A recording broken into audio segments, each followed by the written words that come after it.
Jom Vishnupad Paramahamsa Parivrajacharya, Ashtotar Hadasya Srimad, His Divine Grace Abhay Charana-Ravinda, Bhaktivedanta Swami Srila Prabhupada Ki Jai, Shri Shri Radha Gopinath Bhagwan Ki Jai, Shri Jagannath Baladev Subhadra Maharani Ki Jai, Shri Shri Gauranitai Ki Jai, Grantaraj Srimad Bhagavatam Ki Jai, Samaveda Gaur Bhaktivrinda Ki Jai, Jai Nitai Gaur Premanande Hari Hari Bol.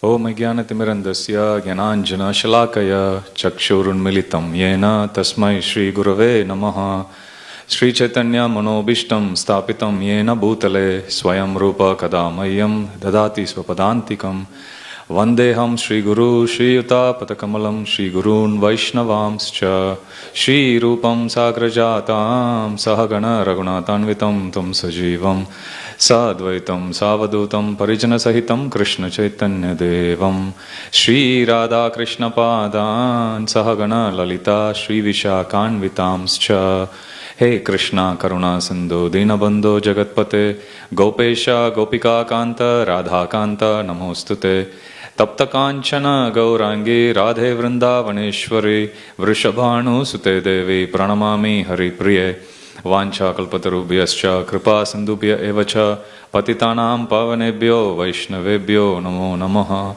Jai Shri Krishna Chaitanya Prabhu Nityananda Shri Advaita Gadadara Shivashadi Gaur Bhakta Vrinda. Hare Krishna Krishna Krishna Hare Hare Hare Rama Rama Rama Hare Hare Hare Krishna Krishna Krishna Hare Hare Hare Rama Rama Rama Hare Hare Hare Krishna Krishna Krishna Hare Hare Hare Rama Rama Rama Hare Hare.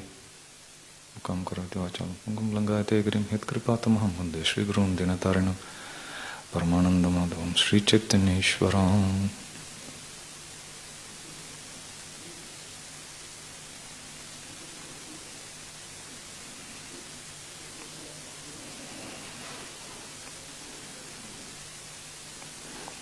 Hare Krishna.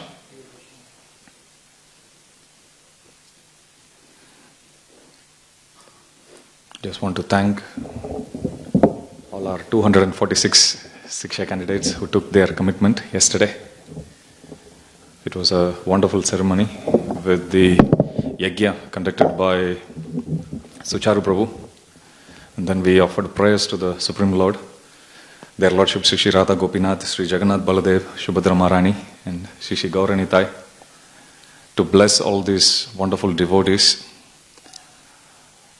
who are taking one step closer to getting formally initiated by a spiritual master in ISKCON. As we were discussing yesterday, or rather mentioning about yesterday, our special heartfelt gratitude to all the different small groups leaders, different Bhakti Vrikshas, different Bhakti Sangha, Bhakti Shastri, VSS, Bhagavad Gita study group, and so many other online groups also. They have been so carefully teaching Krishna consciousness to all these beautiful souls, cultivating them, nourishing their bhakti every week. And even I know many devotees, they spend their whole week catching up with different members of their Sangha members, or different members of their Sangha groups rather, or Bhakti Vriksha groups, so on and so forth. Without them, without their ongoing guidance, to make progress in Krishna consciousness for anyone, for that matter, who is new to Krishna consciousness is extremely hard. When we look back in our lives also, we can always remember, we can always gratefully remember those devotees who are innumerable in number, who have guided us at every step to bring us to wherever we are now. So, special thanks to all of them. It's indeed an historic event, 246 devotees in which is a result of preaching that happened in the past 2 to 2.5 years. So it's a completely new batch of garland of jivas that were offered to the lotus feet of their lordships, Sri Sri Radha Gopinath. So let's chant 3 Hare Krishna Mahamantras for these 246 beautiful souls, as well as their respective leaders and their family members also, who have sacrificed so much to bring each one of them to the lotus feet of their lordship Sri Sri Radha Gopinath. Hare Krishna, Krishna Krishna, Hare Hare, Hare Rama, Rama Rama, Hare Hare, Hare Krishna, Krishna Krishna, Hare Hare, Hare Rama, Rama Rama, Hare Hare, Hare Krishna, Krishna Krishna, Hare Hare, Hare Rama, Rama Rama, Hare Hare. Jagat Guru Srila Prabhupada Ki Jai. We are also currently celebrating the World Holy Name Week festival. Started on the 17th of September. It will go on till 23rd of September. We have devotees who committed to chant more than 6,500 extra rounds during this week. Just a reminder for the devotees to try as much as possible to stick to their commitment to chant how many ever extra rounds they have committed to chant during this week, especially since Purushottam month had started already. It's a wonderful way to multiply the results which we usually get on normal days. When you chant during Purushottam Mass, it's almost 1,000 times 1,000. Normal times, whatever your service you do, the benefit you get 1,000 times more in Kartik. And this is like even 1,000 times even more, scriptures say. So it's a wonderful opportunity for all of us. So thanks to Dhira Prashant Prabhu and team, they have been doing a series of programs. Morning, it starts with Japa, Haruna Mataji leads it, evening, and we have the Bhagavatam class also. That's on each of the different verses glorifying the holy name. And we have the evening Kirtan as well. We are already planning how to expand on this service from next year, but this is a very good starting point for us. First time we are celebrating World Holy Name Week. Of course, we have limitations with COVID, but we were discussing with Dhira Prashant Prabhu, who is our new leader, who would be leading the Kirtan department. I'll come to that shortly. So next year onwards, we'll have every evening for the World Holy Name Week, we'll have a big Kirtan here, accompanied by feast, hopefully, every evening. And on the last day, we'll also have, in addition to the big Holy Name, we'll also have a 24-hour Kirtan during the weekend that falls during this week. And on the last concluding day, we'll also have a big Kirtan evening, accompanied by a fire yagya as well. And again, a huge feast. So, before I forget, I want to thank Prem Sagar Prabhu and his wonderful team of Vaishnavas and Vaishnavis who have so dedicatedly cooked and packed the prasad ready to be delivered. Most of them are delivered today to all these different Siksha candidates. Let's chant 3 Hare Krishna Mahamantra for the cooking team. In every event, they have always expanded on their services. This year, if you actually see, no matter rain, hail or shine, no matter how less time they have, let's chant 3 Hare Krishna Mahamantra for Prem Sagar Prabhu and his team. Hare Krishna, Krishna Krishna, Hare Hare, Hare Rama, Rama Rama, Hare Hare, Hare Krishna, Krishna Krishna, Hare Hare, Hare Rama, Rama Rama, Hare Hare, Hare Krishna, Krishna Krishna, Hare Hare, Hare Rama, Rama Rama, Hare Hare.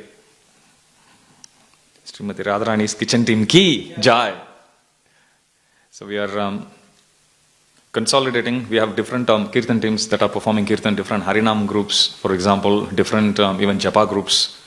So we are in the process of consolidating all of them under one single department, Kirtan department, that will be headed by Dhira Prashanta Prabhu.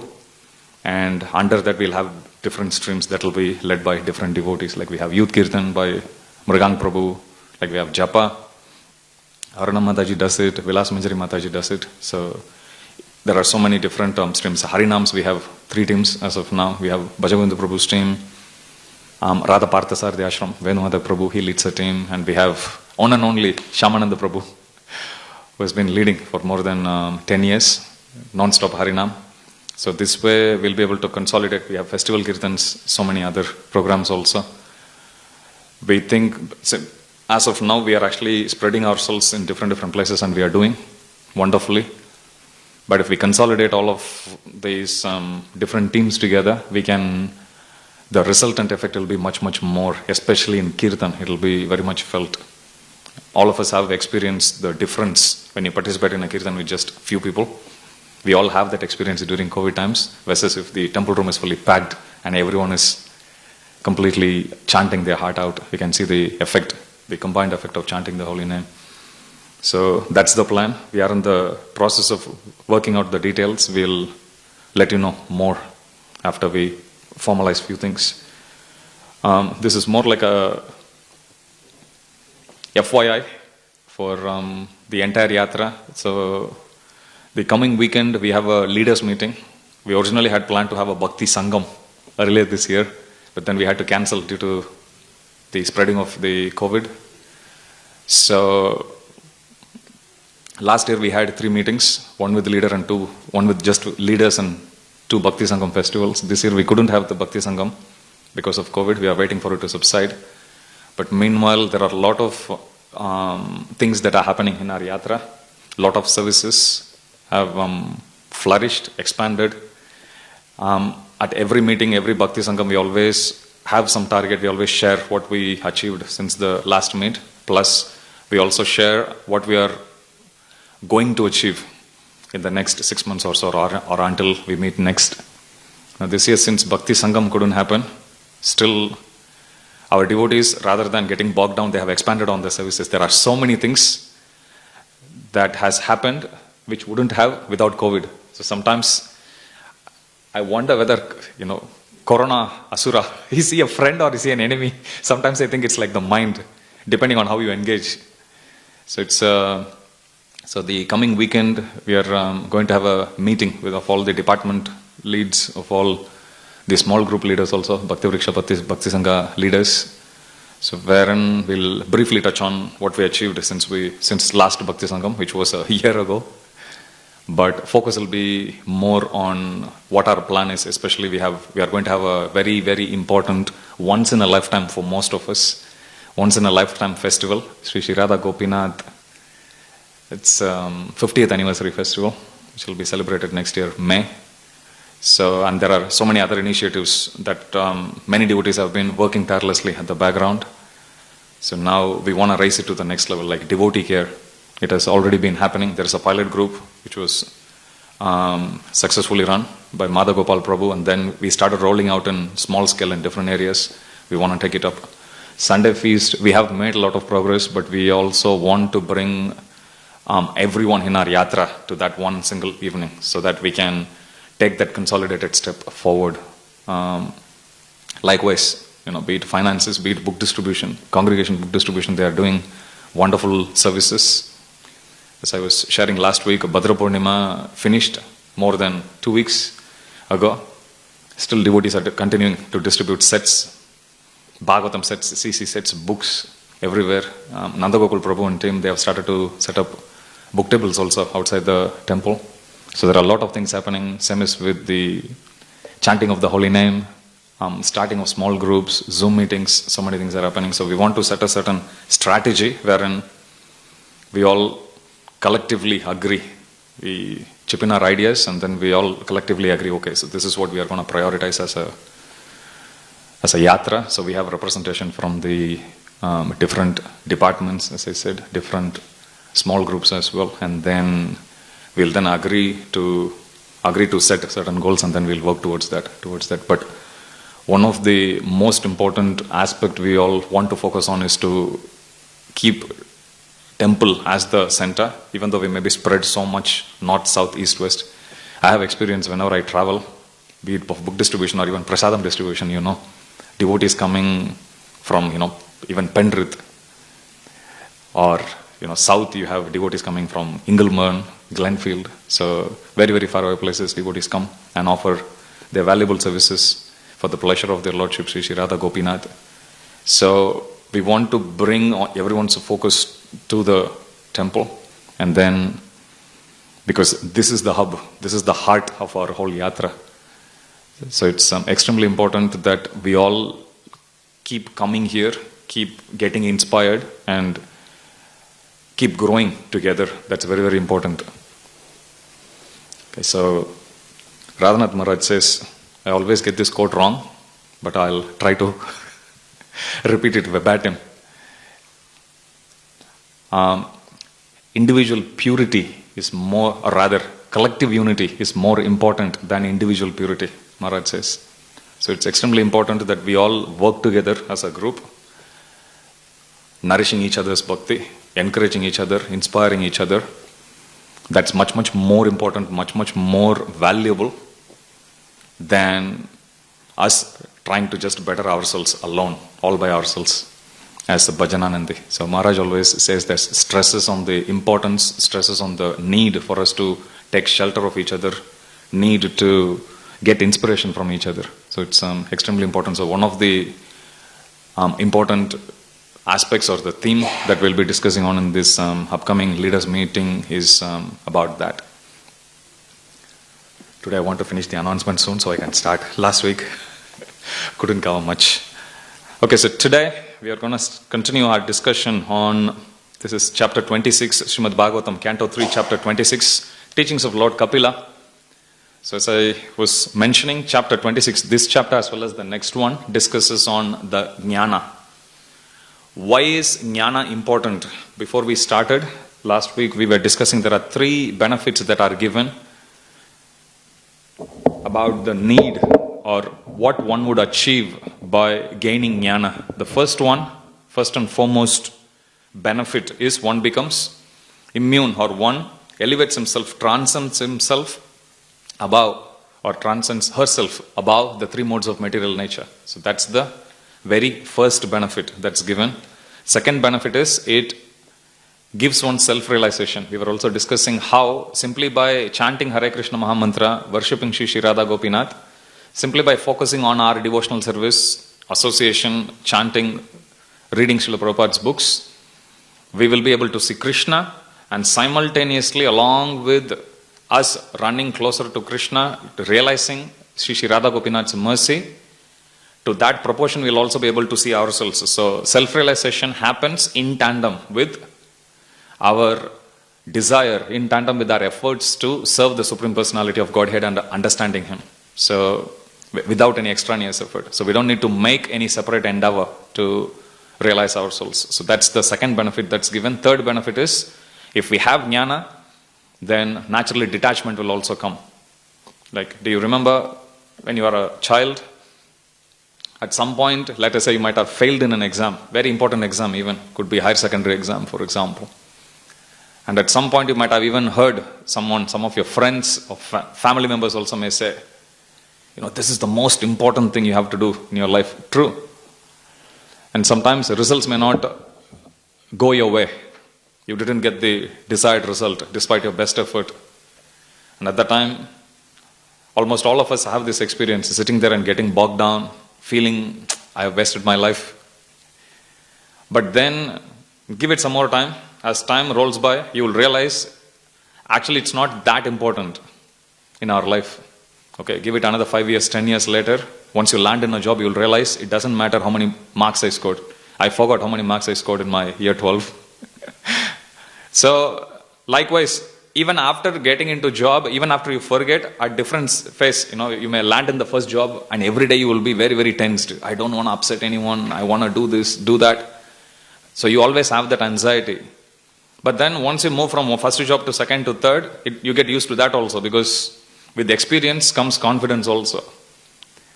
Correct? Then after some time you continue with that, same, you will take it like, even how you approach life.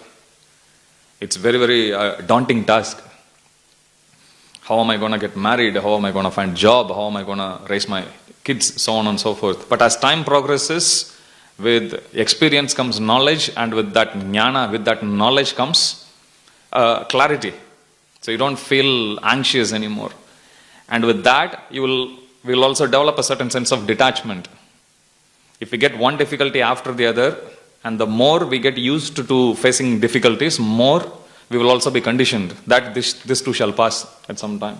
So we'll naturally have a certain renounced perspective in life with anything. Sometimes, I remember when I bought my first phone, I was protecting it like a piece of gold. I didn't want to even have one scratch. I was protecting it so much. The phone is in a very, very good condition, but it stopped working one day. And I always have that problem with, be it my laptop. Laptop, if you look at my old laptop, there won't be even one single scratch. I'll protect it so much until one day it stops working. It always happens like that. No matter how much you protect, and then you get used to it. Initially, you'll feel very attached. Why did it happen? I tried so much. Could be your watch, anything. But as time progresses, we'll understand with the experience, with that jnana that comes with the experience, we will understand that this is not going to last forever. Nothing is going to last forever. And that same knowledge will bring even with this body. At some point, we'll be like, yes, body is growing old. Initially, we'll find it hard to appreciate it. Even we tend to ignore it. The moment when you saw the first gray hair in your body, you thought like, nah, that's just a one-off. And then it becomes Anantakoti Bhakta Vrinda, it becomes everywhere. Then you realize like, no point in worrying about it. We are just getting old. You just move on to the next phase. But for devotee, every single step or every single day that passes, it brings the devotee one step closer to Krishna. Ayur harati vaipumsam, udyanastam chayanesau, tasyarte kshananita, uttama shloka vartaya. Whoever who is chanting the holy name of the Supreme Lord, whoever who is chanting the glories of the Supreme Lord, for them, their lifespan is never reduced. Otherwise, at the sunrise and sunset, every sunrise we see and every sunset we see, what it means for those who don't engage in glorifying the Supreme Personality of Godhead, it simply means they are one step close to death. Whereas for devotees who are engaged in chanting the holy name of the Lord, for devotees who are engaged in glorifying the Supreme Lord, sometimes I think, thank God, we have this commitment for initiation to chant 2 rounds. Irrespective of what our mind says, you have to do. So at least in a day, 2 hours is well spent always, minimum. Anything beyond that, it's a bonus. But at least 2 hours is spent good. So if you look at the sum total of all of that in one conversation, Prabhupada is saying, if you chant 16 rounds every day for 2 hours, Prabhupada says you chant for 10 years, 20 years, you can make so much progress. And if you chant for whole life, Prabhupada says, of course you can make progress. Prabhupada is assuring one of his disciples. So it's extremely important that we keep focusing our mind, our energy in this most important service, which is the promise we made to our spiritual master to chant 16 rounds attentively. So coming back to this third benefit of knowledge, first is it makes one immune to the 3 modes of nature. Second is it gives one knowledge of self-realization, makes one self-realized. And the third one is it makes one feel detached. With experience comes knowledge, and with knowledge comes detachment. That's the effect of jnana. So we naturally feel detached. Now, giving these 3 benefits, now Kapila Devi is actually attracting all our focus to, if this is the benefit that I'm going to get from jnana, what is this jnana? So that point comes next. He first told the benefit. It's like, I may have a gift wrapped in a nice gift paper for you. And I hold it here. And if I tell you, Prabhu, if you know what I have in this hand, if you unwrap this box, and if you start using this gift, then your life won't be the same. Then if I tell you that, then naturally you'll be curious. Correct? Even with the little kids, even if you don't have nothing, if you start holding like this, the little kids get curious. Like that we also. So same analogy, we can understand that's what Kapila Dev is saying here first. Firstly, he is gaining our attention. He is first getting our attention to make us a bit more attentive. He is first telling, by the way, this is what you are going to get. So naturally we'll get curious. Okay, I'm definitely interested in those 3 benefits. So what are you going to say? So the next, after this, he starts to now describe about the first aspect he touches about jnana is on 3 personalities. Ishvara, Jiva and Prakriti.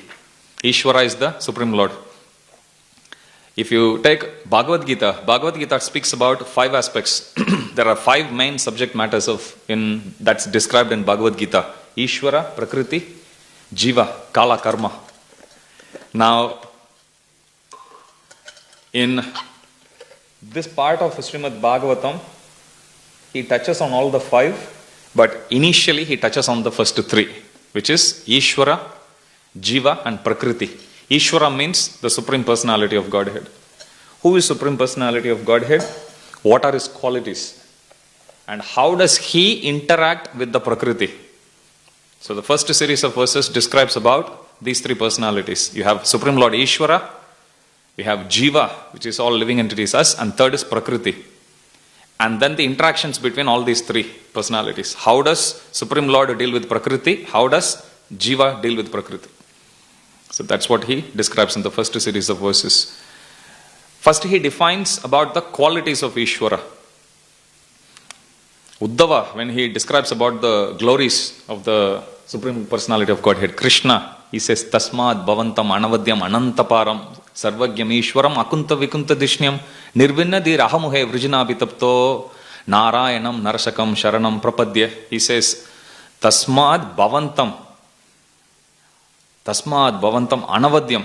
Anavadyam means the supreme perfect personality. Anavadyam Anantaparam. One who is unlimited also. Not just he is perfect, he is unlimited. Unlimited as well as perfect.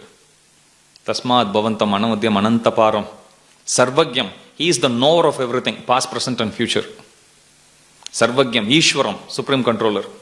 Akunta Vikunta Dishnam. He lives in a place which is free of any anxiety. That's point number 1. Second is, he is living in a place which is free of anxiety. So inherently there is no anxiety, no distress there, which is Vaikunta. It cannot also be disturbed by any external force. That's what Akunta Vikunta Dishnam means. Inside, there is no trouble. From outside also no trouble can come in. If you contrast that with our whole constitution in this material world, the 3 kleshas, if you actually think about, first problem is Adhyatmik, self-inflicted. There's already a problem inside. We are dealing with the mind. So that's the first problem we have. Adhyatmik, Adi Bhautik. As if this is not important, trouble will come from outside also. Mosquitoes, why do they bite? Why? But they come and bite. Welcome to material world. So they come and bite. So it comes from outside. As if these 2 are not enough, demigods also come and cause trouble. I sometimes think, you are already in higher realm. Why do you bother coming and giving us trouble? You deal with the people in the higher denizens. But no. So these 3 troubles are there. Whereas Akunta Vikunta Dishnam means that Supreme Lord whose residence is free from any trouble, free from any disturbance, both internally as well as from any potential external source. That's what it means. Akunta Vikunta Dishnam. Nirvinnadi Rahamuhe Vrijinabhitapto. Oh my Supreme Lord, my mind is very disturbed. With this disturbed mind, I see nobody else but you.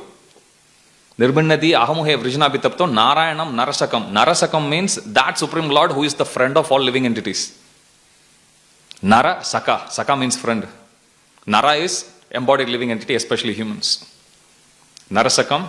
Nirvinnadir Ahamuhe Vrijinabhitapto Narayanam Narasakam Sharanam Prapadya. I offer my respectful obeisances. So he succinctly put the glories of the qualities of the Supreme Personality of Godhead that way. So this verse also, Supreme Lord is seconding that verse. Now here Supreme Lord himself is telling about the glories of the Supreme Personality, which is himself. So the Supreme Personality, this is text 3. The Supreme Personality of Godhead is the Supreme Soul and he has no beginning. Krishna says, Aham Adirhi Devanam. Name Vidu Suragana. Prabhavam na Maharishya. Aham Adirhi Devanam. Maharishinam cha sarvasaha. He says, Name Vidu Suragana. Even the host of demigods, sages and rishis, they don't know about me. Name Vidu. Na means no. Vidu means knowing. Name Vidu Suragana. Prabhavam na Maharishya. They don't know about my origin. They don't know about me. Aham Adirhi Devanam. Why do they not know about me? Because I am their origin. A father can know the origin of the child, But the child will never be able to know about the origin. A child can never celebrate the first birthday of the father. It's not possible. Child doesn't know when the father was born. Child doesn't know the origin of the father. So here he has no beginning. He is there in the past, present, as well as future. He is transcendental to the material modes of nature and beyond the existence of this material world. He is perceivable everywhere because he is self-effulgent. And by his self-effulgent luster, the entire creation is maintained. Srila Prabhupada is saying, Brahmano hi pratistaham amritasya avyayasya cha shashvatasya cha dharmasya shukasya aikantikasya cha. Krishna says, I am the basis of impersonal Brahman. Brahman is just the bodily effulgence of Krishna. So whatever light that comes out of, effulgent light that comes out of Krishna's body, that's Brahman. And that Brahman is supporting the entire material creation. And in that material creation there are universes. Inside each universe there is a sun, which is the only source of light. The source of light for the entire universe is sun. And the source of light for the sun is Brahman, effulgence. And the source of Brahman effulgence is Krishna himself. So everything, if we trace back, it goes back to Krishna only. When Lord Brahma actually says Sarva Karana Karanam, we can also take it, if we analyze it with basic common sense logic, we can understand that. For anything, you take any occurrence, let's say why is the world suffering from, let's say, COVID or Corona? You keep asking why. Then they say it started from a wet market, at least as of now, that's what the news report says. Then you keep asking, why did the wet market come into the first place? Then you keep on asking, why? And at one point you will come, because the universe was created. Then you keep on asking, why was the universe created? Then at one point you will come, wherein it will come to Krishna. And finally, we will conclude that, yes, Krishna created universe. From that point, if there is no universe, if there is no creation from Krishna, then there won't be any Corona, there won't be you and me either. We'll come to that. Any situation you take.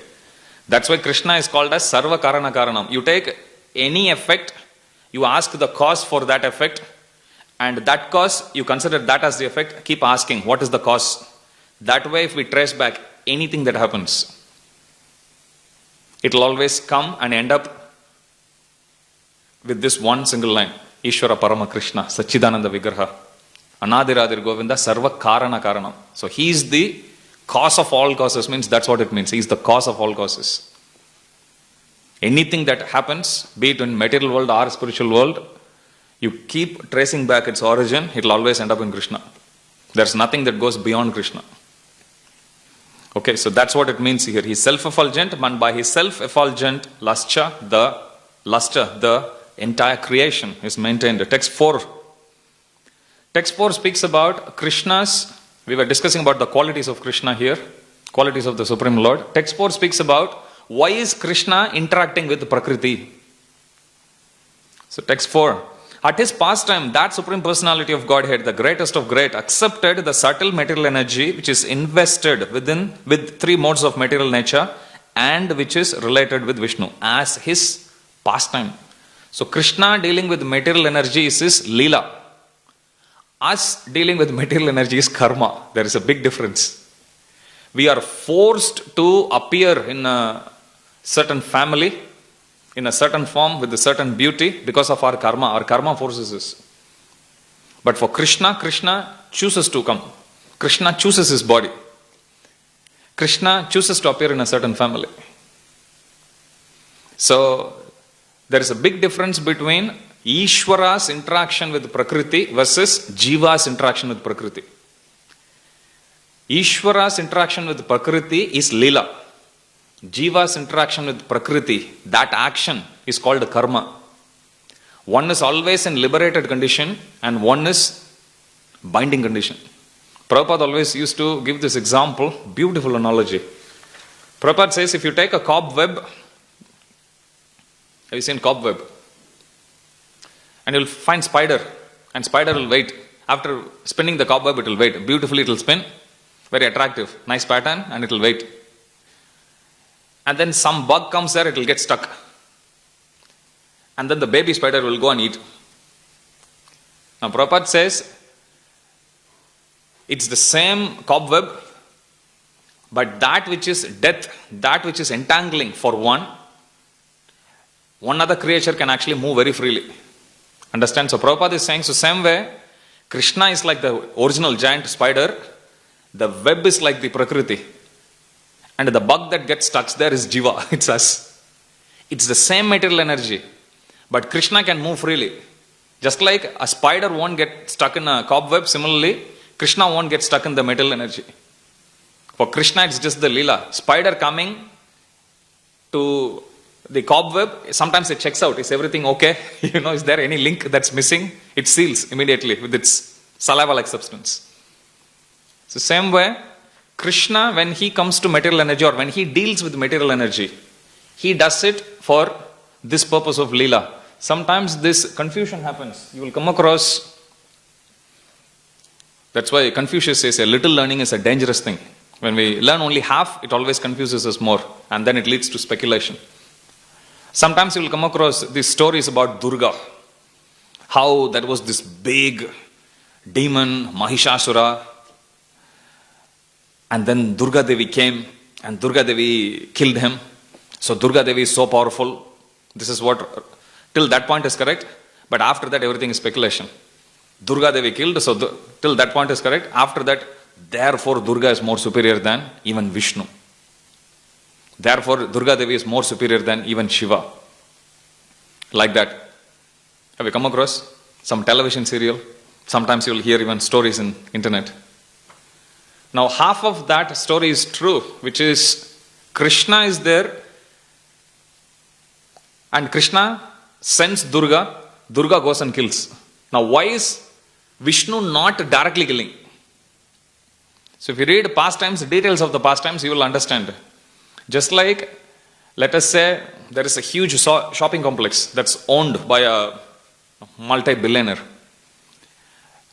If one of the toilet in, let's say, third floor is very dirty, he wouldn't go down. He would send one of his workers to go there to clean that.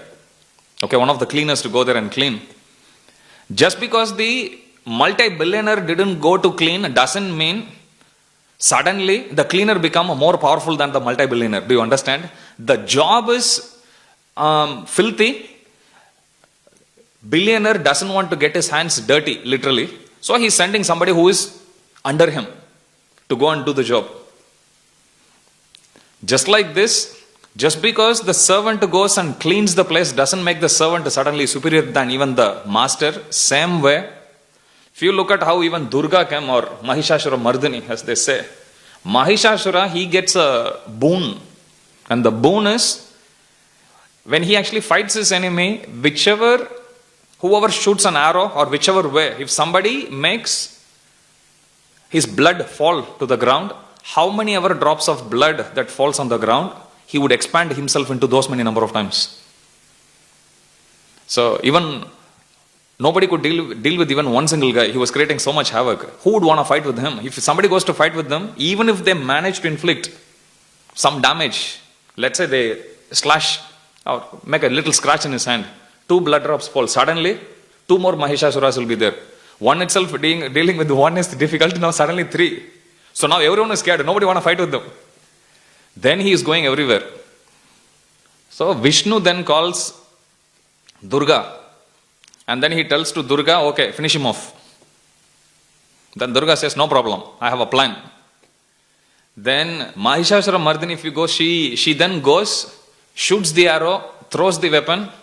As soon as it actually pierces the body of Mahishasura, blood comes out, she would lick it with her tongue. Now Vishnu doesn't want to do that. That's a dirty job. I don't want to do. Durga can do that, like that. So, little learning is a dangerous thing. So Krishna is always supreme. Krishna never gets entangled. Vishnu never gets entangled. Vishnu sometimes he may deal with material energy. Krishna he comes down, but he doesn't directly deal with material energy at all. Krishna always deals with only Yogamaya. Subhadra Maharani is Yogamaya. Durga is Mahamaya. So Supreme Lord with his unlimited qualities, one who is perfect, one who is unlimited, one whose eternal residence is free from any disturbance, both from within as well as from outside, so on and so forth. That Supreme Lord, when he deals with the material energy, it's just as pastime, just like how a spider goes on the web,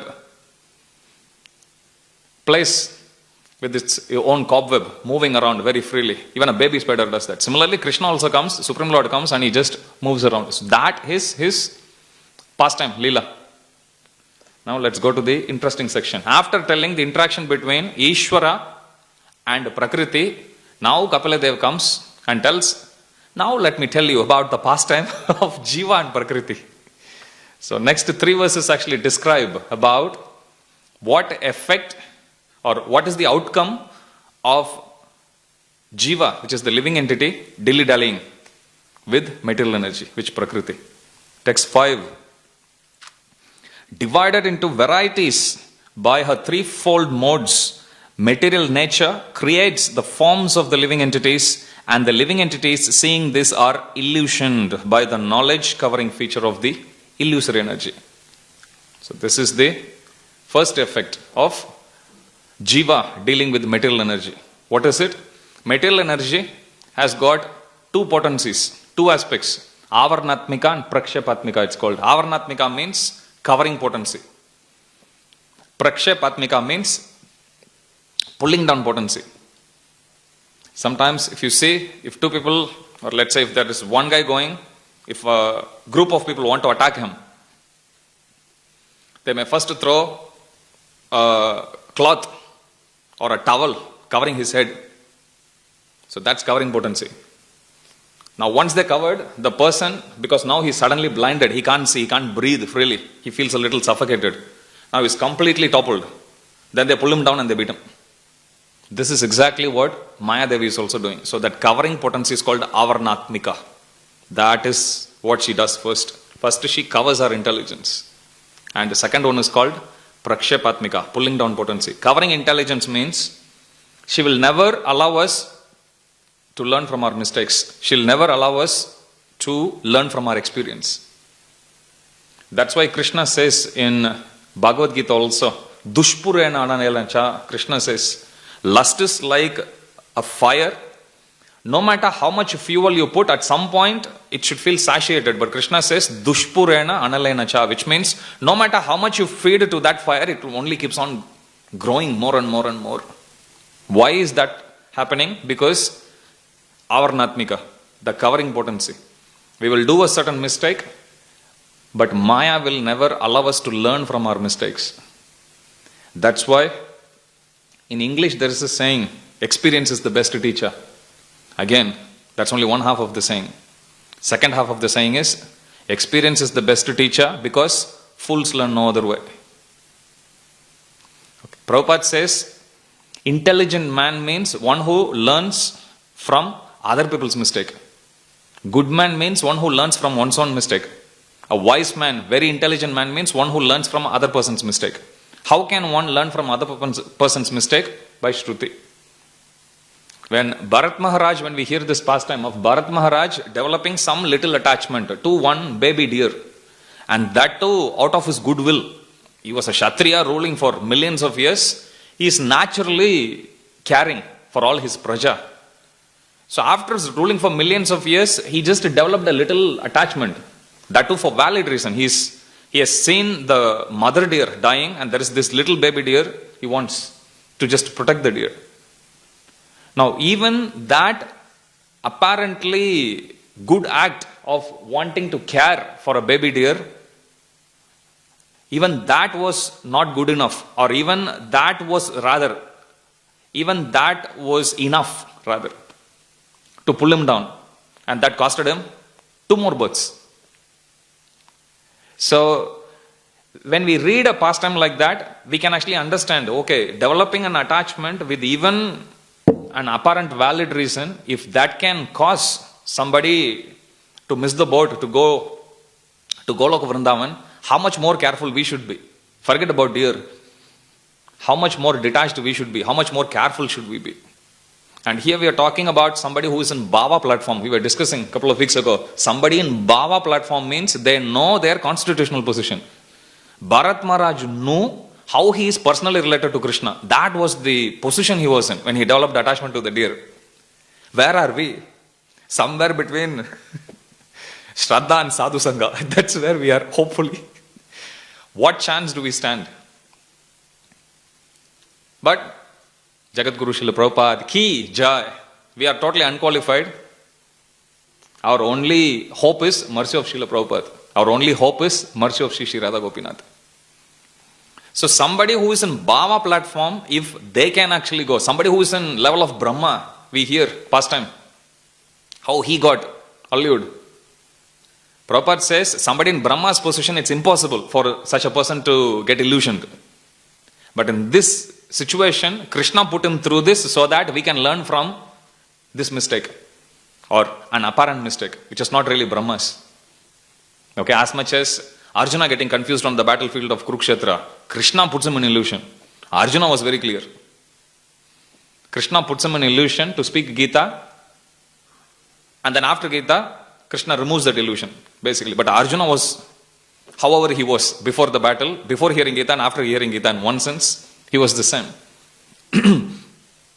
So when we hear pastimes like that, this is again learning from other person's mistake. That's a wise man's deed. That's a wise man's act.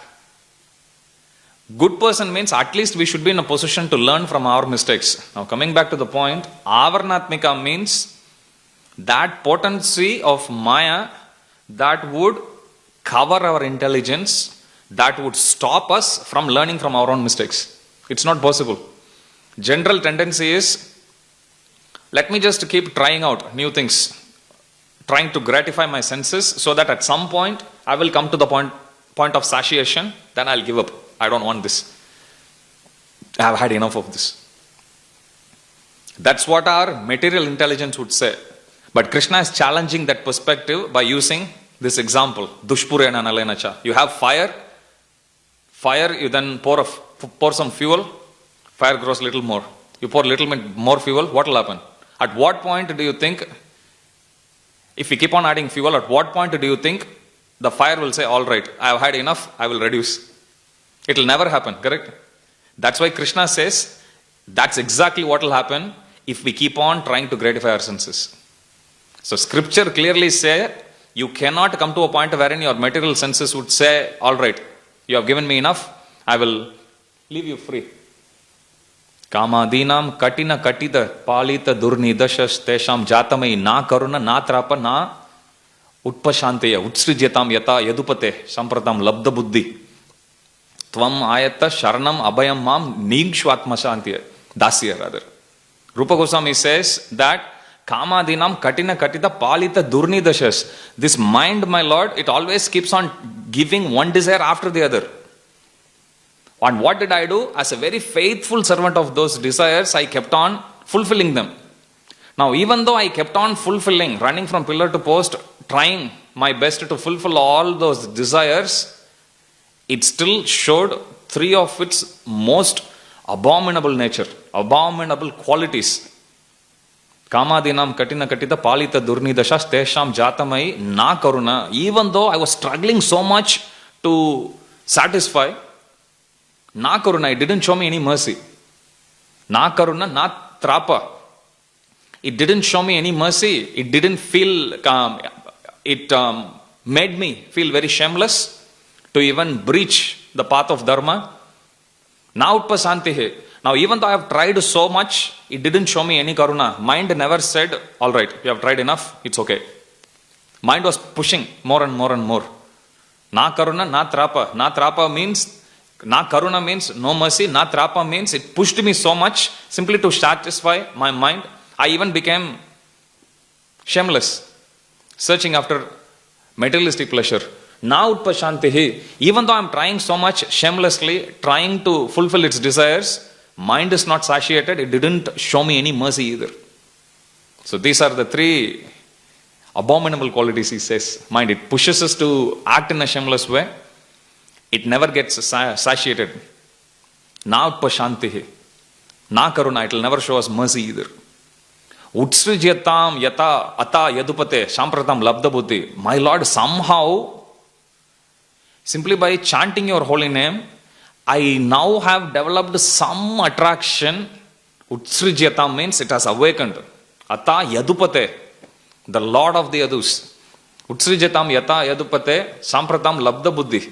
Even though my intelligence was covered, my mind is always going through this terrible motion of pulling me down.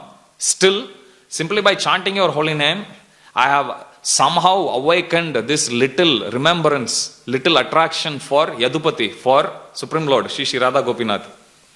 Now, because of this, now I'm feeling little peaceful, following the footsteps of your devotees in performing devotional service to your lotus feet. That is the only fearless way. This is how he concludes. So, Avarnatmika means it covers our intelligence. It never lets us to learn from our mistakes.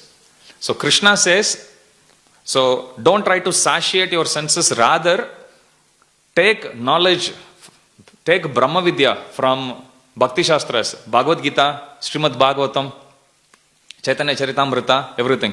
This way you train your intelligence. This way Krishna is saying we have to train our intelligence. When we train our intelligence this way, then whatever experience we have, rather than trying to satiate it more and more, hoping to come to a point of saturation, which will never happen, Krishna says, instead of going along that path, if you take on this path of bhakti, this path of Krishna consciousness, read the scriptures in the association of devotees, chant the holy name. If we keep on, take shelter of Shri Shri Radha Gopinath, devotees, if we keep doing it this way, then Krishna says, then you will be able to slowly train your intelligence. If we train our intelligence, then next time some allurement comes, senses won't push. Before the senses kick in, intelligence will kick in straight away. And intelligence will say, no. Remember, one of the benefits of jnana, detachment. But that jnana is spiritual, transcendental jnana. Not just material jnana. That's realized knowledge. Spiritual knowledge. With that spiritual knowledge, next time some allurement comes, we'll be able to push it back. Srila Vishwanath Chakravarti Thakur, he writes that how can, let's say there is a person who's coming to Krishna consciousness for the first time. The person doesn't know much about mind, intelligence, senses, anything. Instinctively, all the person knows is that what I'm doing is wrong. So I am now going to start practicing Bhakti Yoga. So now the person picks up the Japamala, starts to chant the holy name. As the person keeps on chanting, he becomes a devotee, but it's still weak-hearted devotee. He hasn't actually come up to speed yet. Now what will happen to such a person? Because he's still carrying this truckload of material desires. All of us have that experience. Kadamkana Maharaj says, the biggest challenging period for any devotee is when they come to the path of Krishna consciousness and they let go of their materialistic ways. He says that period is tricky because the only experience which the devotee has felt is some pleasure from gratifying materialistic senses. Okay. So that experience is still fresh in mind. Now the person has picked up japa. In some faith, the person has actually given up his old ways. But because the new devotees, conditioning to all those materialistic qualities is much, much more. Right? For so many years, millions of lifetimes maybe even. This may be the first time the devotee in question is picking up bhakti. But the person has actually kicked away a conditioning which he had gathered across so many multiple lifetimes. So on one hand, he or she has kicked away the previous lifestyle, but just because they pick up the japa bid and chant doesn't mean they are immediately going to be infused with Krishna Prema. All of us go through the challenge. It's easy to actually say no because it's quite glaring, the experience. Materialistic pleasure, it's very difficult. Spiritual pleasure, we were discussing. 4 types of devotees come to Krishna. One who is in distress. As soon as we pick up Kleshagni, immediately all our materialistic distress goes away. So we are very convinced, yes, this one works. It works, but we may not have practiced Krishna consciousness long enough to become steady. We are still in a very shaky platform. So that's a very, very tricky position. Like even when we were discussing yesterday, there were so many devotees in Shraddhavan level. That's a very, very, it's a beginning stage. They need much, much, much more care and attention and nourishment. Of course, even devotees in further stages also. But initially when we come in, from that point, for some, they may jump to a platform of steadiness, in a matter of months maybe. For some it may take years, decades. For some it may take a lifetime. It doesn't matter. But sadhu sangha, that's the ultimate answer. As long as we stay in association of devotees, no matter what level of bhakti we are practicing, we can be protected. Otherwise, even somebody may be in bhava platform, like Bharat Maharaj, without sadhu sangha, without association of devotees, one can still actually trip and fall. We'll continue next week. Jagat Guru Srila Prabhupada ki jai, Shri Shri Radha Gopinath Bhagavan ki jai, Grantaraj Srimad Bhagavatam ki jai, Samaved Gaur Bhakta Vrind ki jai, Jai Nittai Gaura Premanande, Hari Hari Bol, devotees in Mayapur TV, YouTube and Facebook ki jai, Jagat Guru Srila Prabhupada ki jai. Krishna Prastham Prabhu.